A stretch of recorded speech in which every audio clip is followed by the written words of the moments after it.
and welcome back to my Jay Bird. And this one's my final opening for now with the Knights Waiting or Knights Waiting reverse. I'm in black, and this is called Knights Waiting, Nightbird in the tower. It's Knights Waiting in the tower, Nightbird to grandmaster 2900, game 56. Yes, I did use the arrows.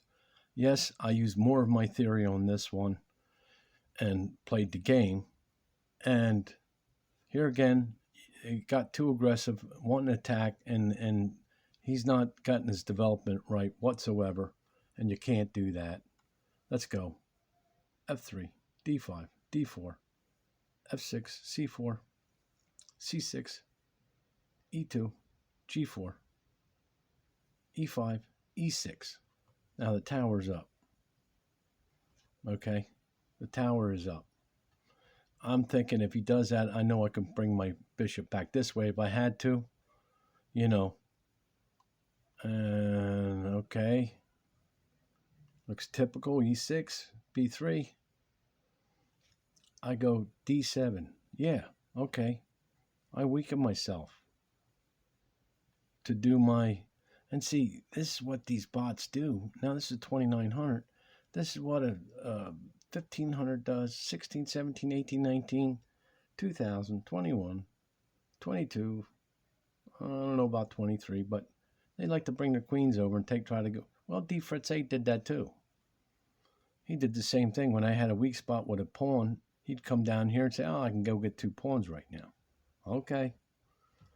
After D7, takes G4, takes G4, pushy up, F3, weakened his structure already.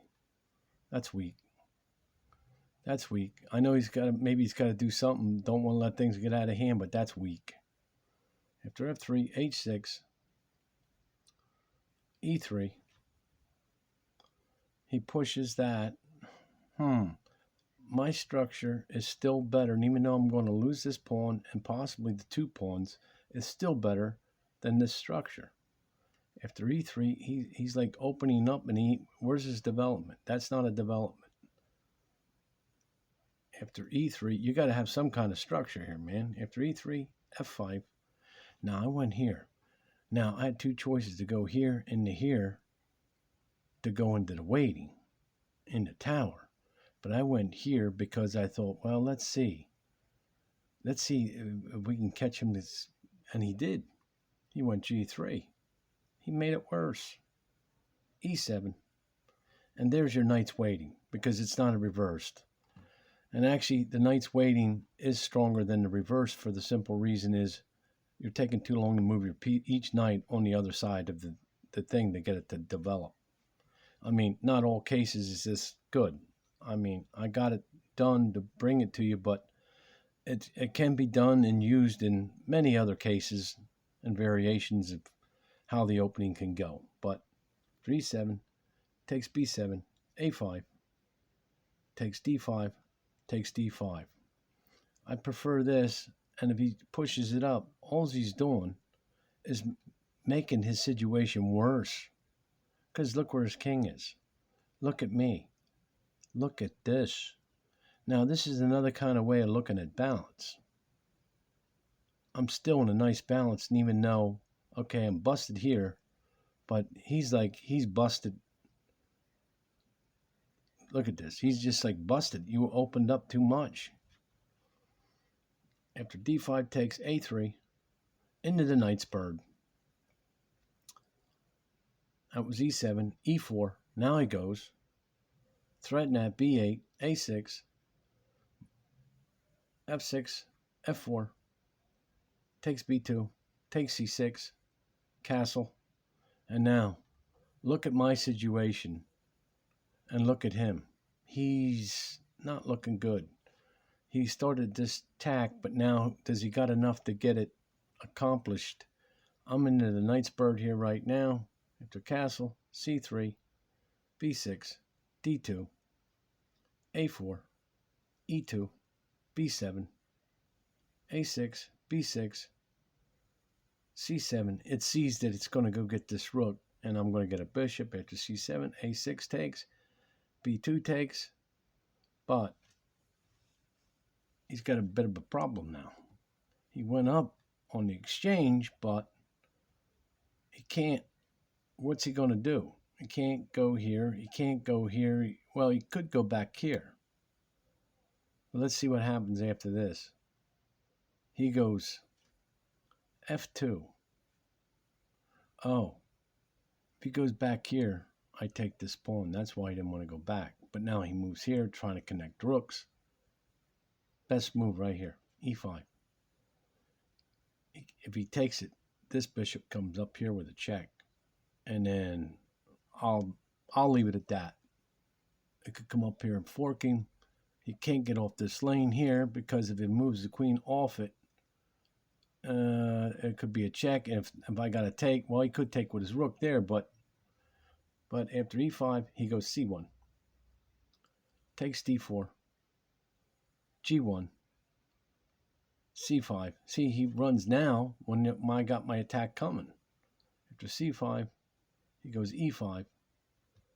Check. E3. H1. D3. Forked him. He takes D4. E2. Still forked. C3. Takes C1. Takes C1. D8. And now he forked himself again.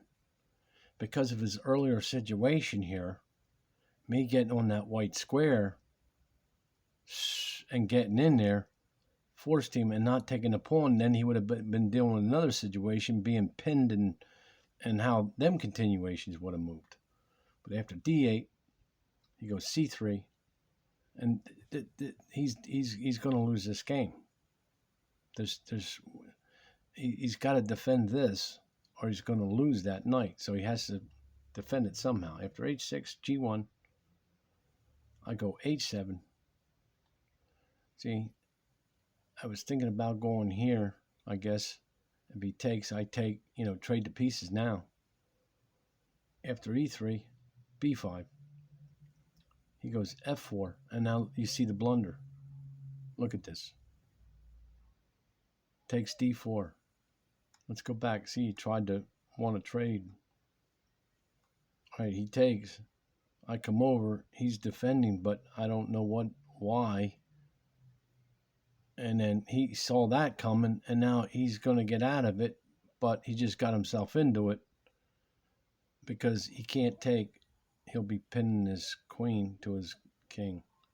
Takes D4, B1, C5, F1, F6, E1, G4. Whoops.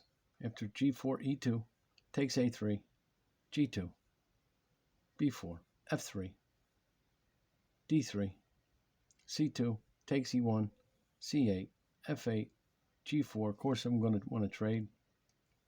A3, H3, A3 and H3, A2, E5, B3, D7, D8, C5, A3, C6, takes E6, takes E6, H8, E5, A1, D5, takes D5, takes D5, D4, D6, takes D6, G2, A2, F3, D3, G4, takes H2, F5, and that's game. So it gets, the more I stay focused on keeping the knight's waiting's position, I think the reverse knighting is best. Knight's waiting reverse is best only in certain situations to play it in, and not try to just straightly do it for the opening. That's what because like I say, I'd have to show you 100 very different variations of it, and maybe one or two moves different on each one. And anyway, I didn't mind. I didn't care about that. I was going to come back either way. But this move I thought of for the simple fact, well, what's he going to do? Maybe he's going to castle. Okay, let's see what happens here. Well, you see, I know you got a queen here in check. I think it'd be kind of stupid to say check. He pushes. You take, forking. But if he takes it, then you got the You see what I'm saying? There's something going on here. I guess he was forced by that. Now I'm looking at it, and I'm trying to learn. Well, not learn. I know it's there, but to see it. I told you this before about playing this game. It's seeing it. Some days I see things and it's unbelievable. I can come right out and just take the 2200 and beat it. Next time, nope. And I don't mean these bots. I mean, I'm talking my earlier games. I got 2200 games that when I did memorization about a year ago or so, and I say right out of the box, I can go back and I know I got games when I said that. I know for a fact that I didn't use no assistance. Now, there was some assistance was done, and some of it was memorization because I kept opening the program and kept playing my same opening until I saw it and got it and kept doing it and kept going over. So it's like, I don't know what to say about something like that. I mean, it's like, but you're learning, but you're not learning because you're just, and then go play a 3-minute blitz to somebody and lose because it's not the same. So that's cool there. And you come back, and I wasn't even worried about if I got weakened because I know this is winning. No matter what, I still know this is winning. And even looking at this, I know this is winning. Nightbird. Threaten that. Yes, come back out of it. And I think if he would have pushed, it would have been back to knight. He's not helping himself here at all. Take the pawn. He's not helping himself. Castle. And now he's really not helping himself.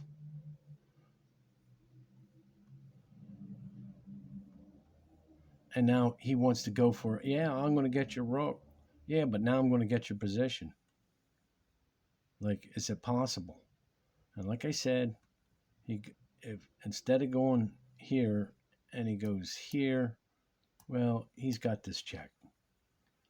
SpaghettiOs. I'm pretty sure you can see it. I'm just, right now, I'm not going serious on this. I'd have to go through this just to see what actually would happen, but I'm thinking this would go here. You can't get off this space, then it'd be a check, and it goes back here. Maybe it's an SpaghettiO check this way, and then because he goes back, and then it's getting kind of crazy. And then, okay, your queen will be here. Next thing, your knight will be here. I mean, the bishop will be here next, or you got to take this or take that, rook, But that's not what happened. I just wanted to show you that. He goes here, and now it's like, now that's it. He's got nothing here. He's totally got nothing. And then it's forced right into the pin. He defends. The whole idea was to bring that back, to go and look at this. Okay, you got to do something quick. I come right out of it. He pushes here. And then you had to see it. I guess he didn't have no choices here. I'm guessing, because it looks like no matter if he did something, this queen can come over here, threaten this. He's going to lose this. Or this bishop's inactive, you see. But I'm not an engine and a total grandmaster to say, yep, it'd go like this, and then like this, and then like that. No, I'm not that. If I was, then I'd be doing it with no errors. I'm just trying to bring you my theory and my games to you and tell you the best and show you just how heavy it could be.